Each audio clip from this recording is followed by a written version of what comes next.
plus particulièrement d'ailleurs, je crois, dans Derrière le mur coule une rivière, vous insistez vraiment sur le fait que tout passe sur le corps. Je vous ai entendu également en conférence et vous disiez à quel point, ok, comprendre avec la tête c'est bien, c'est nécessaire, c'est utile, mais ça ne suffit pas, ça reste là en haut et l'essentiel est que ça s'intègre et que ça s'incarne au bout d'un moment. C'est assez différent de ce qu'on entend, en tout cas de ce que moi j'ai entendu à titre personnel, d'un certain nombre de psychiatres qui misaient tout sur la parole. Comment est-ce que vous êtes passé de la psychanalyse avec tout dans la tête au corps ensuite? Est-ce que c'était une... Alors oui, en grande partie, mais pas seulement. C'est-à-dire que étant musicien, donc pianiste, clarinettiste, chanteur, j'ai même fait beaucoup de théâtre. Tout ça, ce sont des disciplines artistiques qui mobilisent énormément le corps.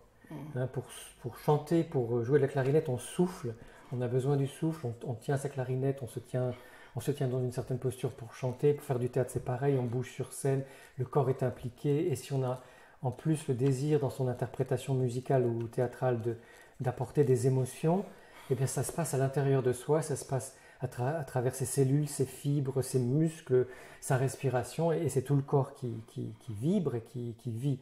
Donc je pense que, indépendamment de ma formation de psychologue et de psychanalyste, j'étais quotidiennement dans la pratique de l'art, et donc moi je savais bien à quel point le corps était important. En plus j'adore faire du sport, donc je savais aussi ce que c'est que de faire un effort, de bouger dans son corps, de se sentir bien dans son corps, etc.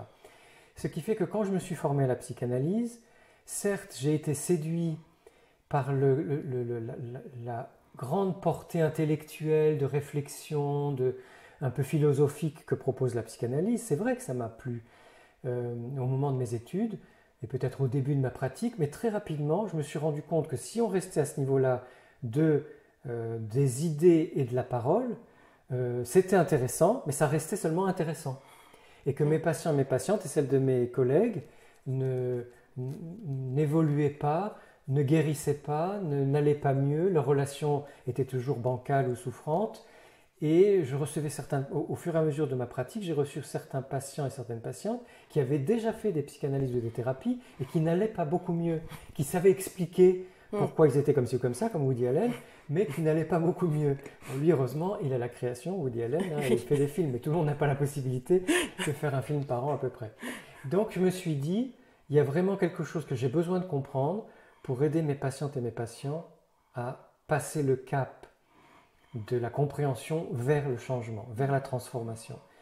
Et moi-même, en dehors d'une très longue psychanalyse en plusieurs tranches, j'ai fait beaucoup de thérapie psychocorporelle, parce que ça me plaisait, ça m'intéressait, etc. Et je me suis rendu compte à quel point tout ce qui concernait le corporel, l'émotionnel, le sensible, m'avait aidé à passer justement ces caps au-delà de la simple compréhension.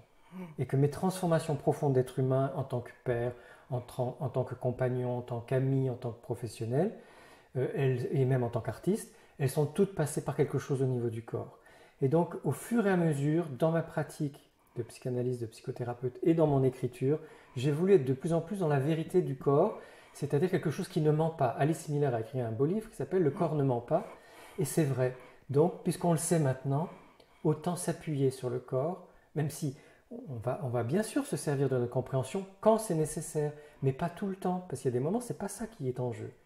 Et permettre au corps, aux sentiments, à la sensibilité, aux émotions, etc., à l'intuition, d'avoir toute sa place dans un processus de transformation thérapeutique.